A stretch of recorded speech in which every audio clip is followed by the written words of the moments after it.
Hey everybody, it's Simone, and I'm here with Bella Crystal.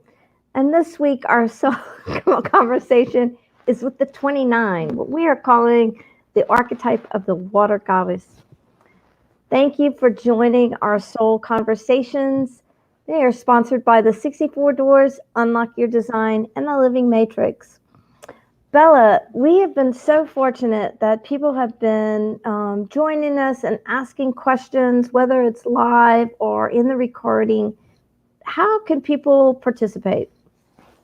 Yeah, today we haven't even shared it in groups, but I will. So really, if you're on and you have any questions or any connection to the 29, whether it's the gene keys or human design, we would love you to ask those questions and also share your experience. And if you know somebody who has it in their activation sequence or their incarnation cross, don't hesitate to share it with them or tag them. And if you write comments, like we will see them and answer them during this next 20-30 minutes. Perfect.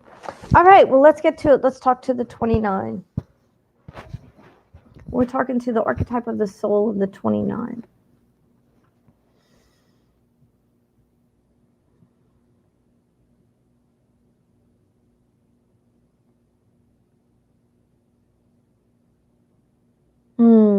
First, when I asked the 29 if it would communicate with us for the purpose of healing, it says the first thing it shows me is this amazing bouquet, almost like wrapped with ribbon, just almost like a presentation bouquet. And then it kind of pops out from behind that bouquet, like as a surprise. And it's basically talking about sharing the bouquet of life. And so it opened up the bouquet and it just started like handing out the flowers in the bouquet. And then it shows me that the bouquet is actually in our hearts, and that, we don't have to hold the bouquet, hold on to the bouquet, that the flower of life is within us, and that we can share the flowers, the bouquet in our heart with every person we come into contact with. She's showing me that there's never a shortage of the bouquet within you to share. But she does say that sometimes you don't feel, there are some of us who don't feel the bouquet inside of us. It's almost like it's behind a screen and we can't access it. And then when that is occurring, it feels like we're empty, like our bouquet is not within us, and that we have nothing left to give. And so we either close down to ourselves and others, or we're in half-heartedness, to no-heartedness.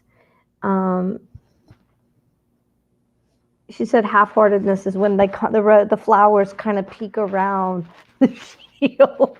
So it's like you can kind of see them, but you're not really handing them out. But you can at least feel it within yourself. And she says that the truth be known, she shows me like choirs of angels with bugles, like heralding, that those long bugles. And she's like, herald, hearken, your heart, it's there, call it forth.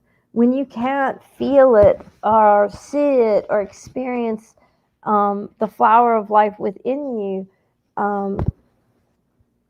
call it forth, and it will come. Like, it won't be eclipsed by the shielding or the shadow that's in front of it. And she says, I know that sounds, she's kind of laughing a little bit. She says, I know that sounds, I'm making a process sound simplistic, but truthfully, that's all it takes. is a desire to reconnect with the flower of life within you. And once you have that as your desire, you can actually access it in a way you couldn't before you intentionalize, I connect with my flower, the flower of life within me. And she says that she's talking about like a devotion to life and living itself. That when you express that I reconnect with my flower of life. She shows me the fractal of that. That's, moving from consciousness to embodiment to into your cells. It's a declaration of your commitment to embodiment and to call forth the joy of being embodied, even when you haven't really been able to see it, to feel it, to experience it.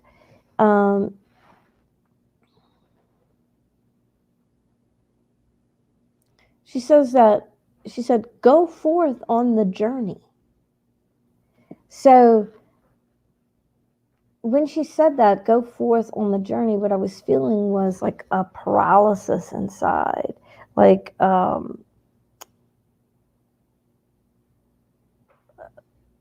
blockage, if you will, a paralysis.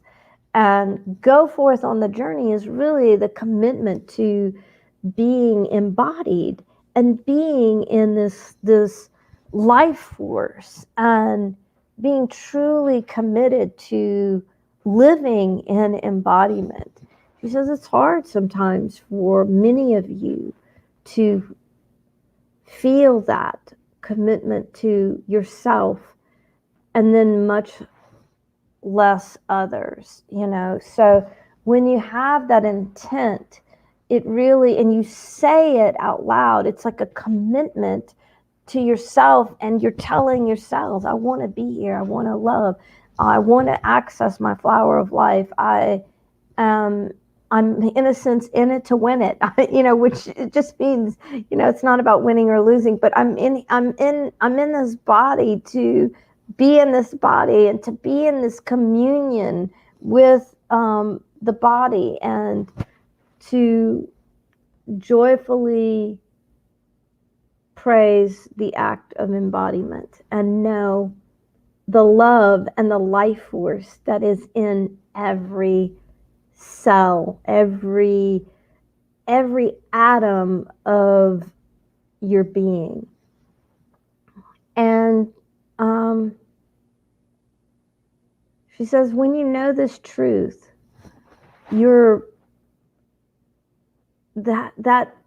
there's so much, once you know that you are in this life, there's so much trust that opens up in the embodiment process. And then you can revel in the flower of life that lives within you. Revel in your geometry. The wholeheartedness with which she expresses that is, it's like with every ounce, with every atom, with every cell, with all of her DNA completely flowing.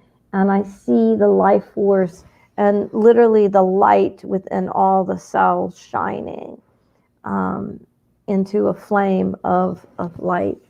And she says, when you are that connected, body and soul, spirit, everything just opens up and flows for you. It reminds me of, sixth and seventh dimensional consciousness, where you have a thought and the thing just appears. You have a desire and it just appears. It's such a place of alignment. And she says that don't resist the rough times, the shadows. Many of you have the emotional wave that just helps you choose life even more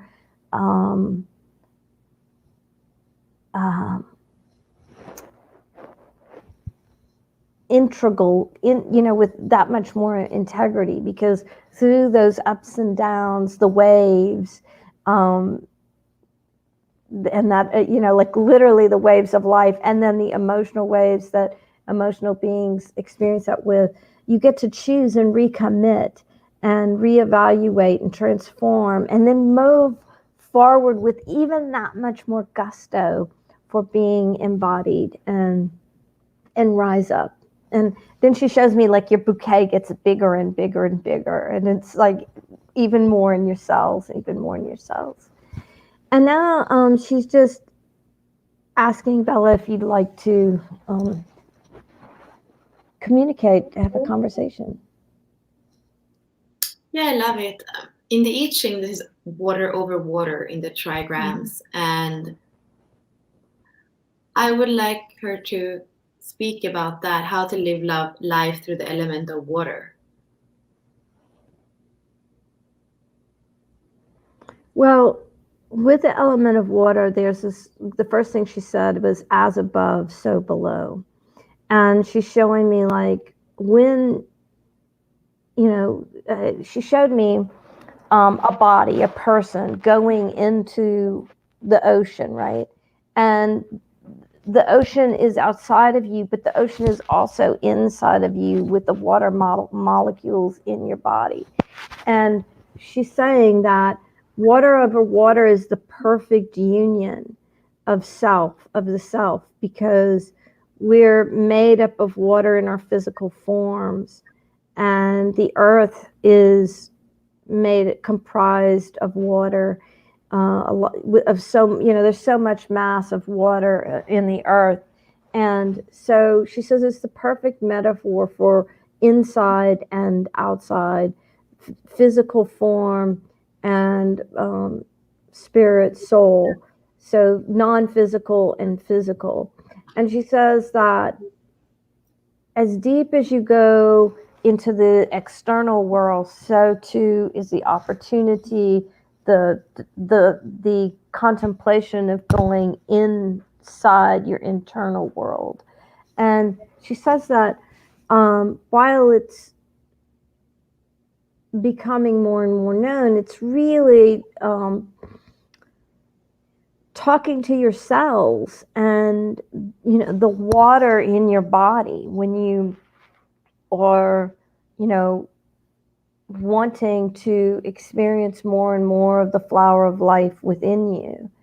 And when she just showed me the flower of life, she actually showed it, the geometry of a flower of life, but then it went into water and it went into the cells. And she said it's that connection between consciousness and physical, the non-physical and the physical. And so she says for her, the water over the water is a metaphor. It's the world within and the world without, and finding the perfect union of the highest vibration of the source vibration of water within you, water without of you, and to really be courageous in your exploration of your internal and external world. Mm-hmm.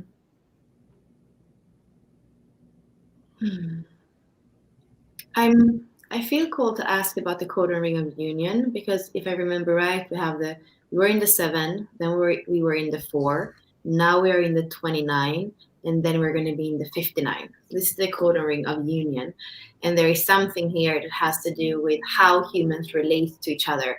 So if we have a virtue in the 7, we have forgiveness in the 4, we have devotion in the 29, and we're going to have transparency in the 59. There's something here, it's like a code in how human beings are starting to being able to relate to each other in the higher frequencies. So because we don't know much more about the codon rings, so I'm wondering if she would tap in and tell us about her codon ring.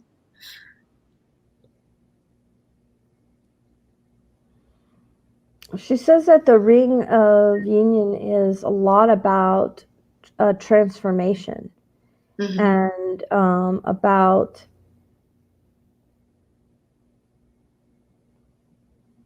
coming more and more into alignment with the truth of your soul self in physical form.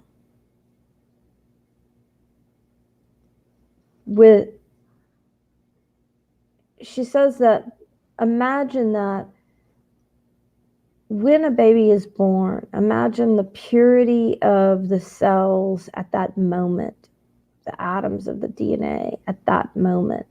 And imagine living the purity of that consciousness throughout your life. And she shows it to me almost like there's lime or hard water stains on our cells, and we're blocked from the purity of consciousness within our cells. And she says, imagine that through the fire of life, that all of that corruption, cloudiness is stripped away, and the union of the purity of physical form with the purity of consciousness.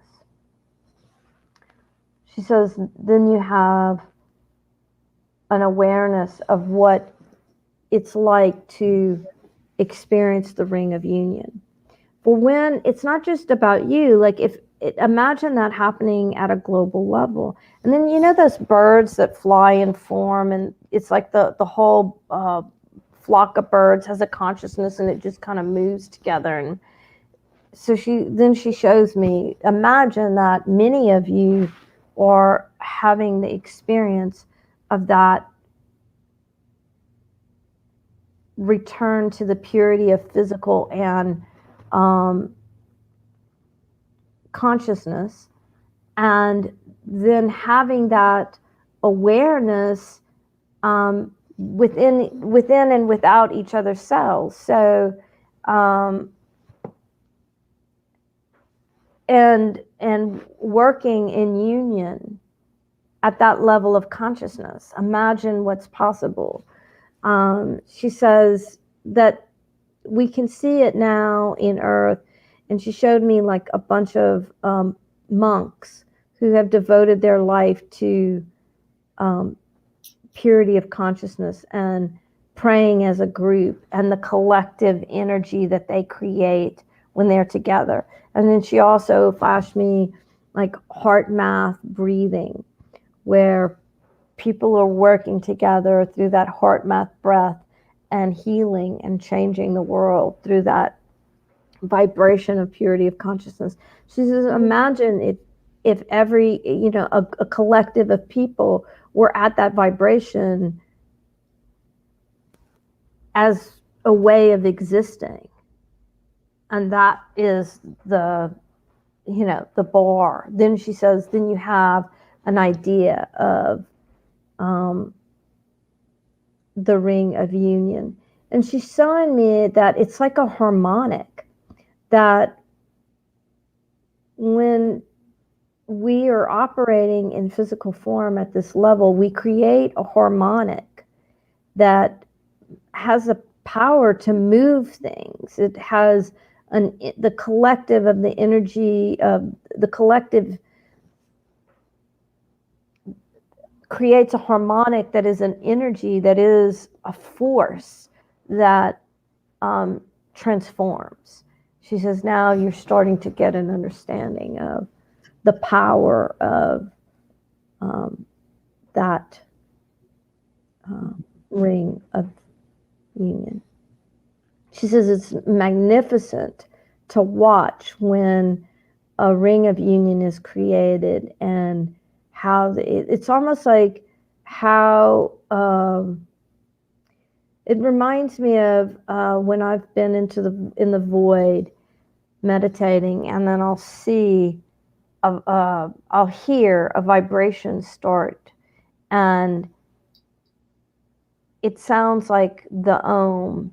And then sometimes I'll just see that as the sound vibration moves, and the Om just floats toward me and joins with me. That's what it feels like. And it's that vibration that has energy and a movement that just lifts up. Mm-hmm. Yeah, I see that Erna was watching, and she has 29.6 in her purpose. I think it's in her purpose.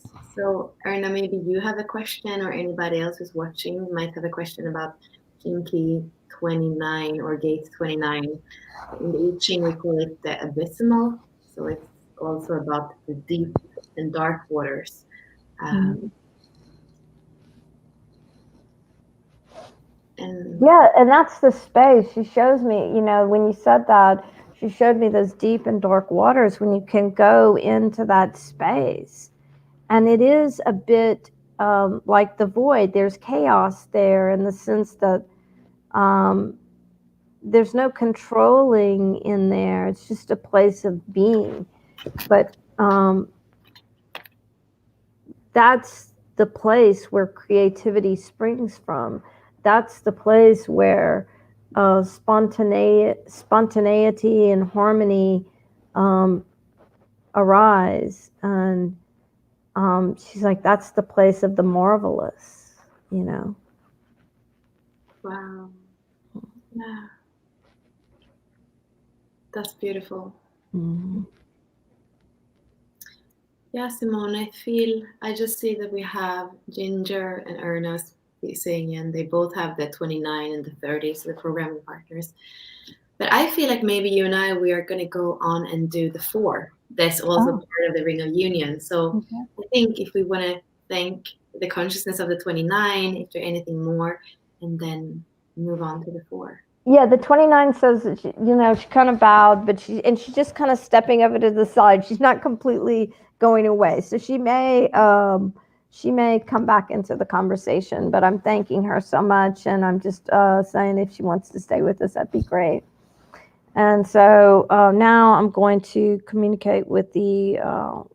Actually, what will we do, Simone? Let's go out of here and let's go into the broadcast for the 4. So everybody is with us. Please just stay on Unlock Your Design page, and we're going to go into the 4 from there, so that we have 2 different videos for them. So thank you everybody who joined, and we'll be on in a couple of seconds again. Thank you, Simone. Bye-bye. You're welcome.